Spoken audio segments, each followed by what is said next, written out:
everyone, I'm back and I have a classically Canadian recipe for you. Today I'm going to be showing you how surprisingly easy it is to make butter tarts. Now, this recipe has a slight twist on the original traditional recipe, which calls for raisins in the bottom of the tart.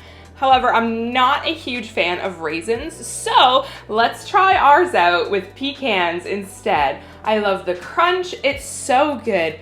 This was my first time making butter tarts, if I'm being fully transparent, and they turned out better than I thought they would. So if I can do it for the first time, I know you can too. Stick around, let's check out this recipe. To start things off, you need a large mixing bowl, and we're going to crack 2 eggs into the bowl. If you get a little bit of shell in it like I did, just use the larger piece of shell to scoop it out. It works every time.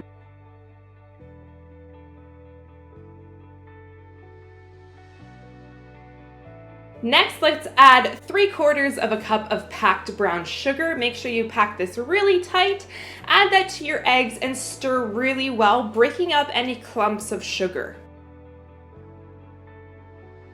Next, add 1/4 of a cup of melted butter.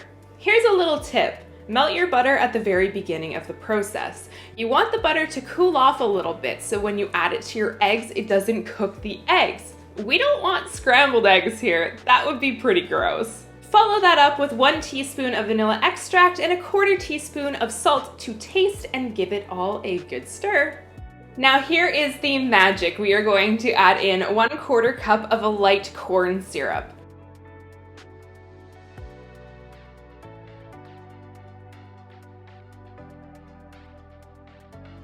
Now, if you want to make your own pastry shells, more power to you. However, I am not going to do that. I bought my own frozen shells. So what I did was take this out of the freezer about 10 to 15 minutes before I'm ready to fill them, put them into an existing muffin tray, and then we fill the tarts up. Now, unlike cakes, this doesn't rise, so you want to fill your tart as high as you would like it to be once it comes out of the oven. But leave some space for our pecans. Now top your tart with whole or chopped pecans, and then we are going to pop this in the oven for 12 to 15 minutes at 420 degrees Fahrenheit.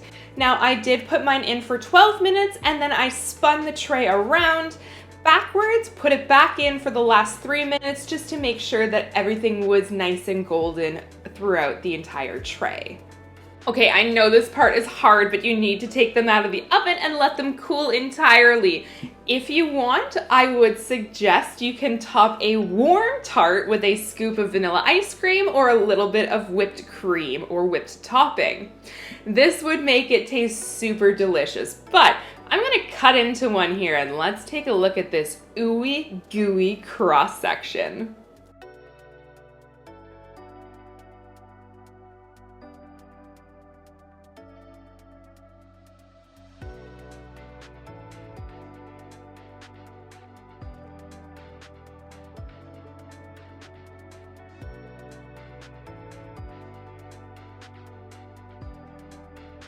I am just dying to take a bite out of this butter tart.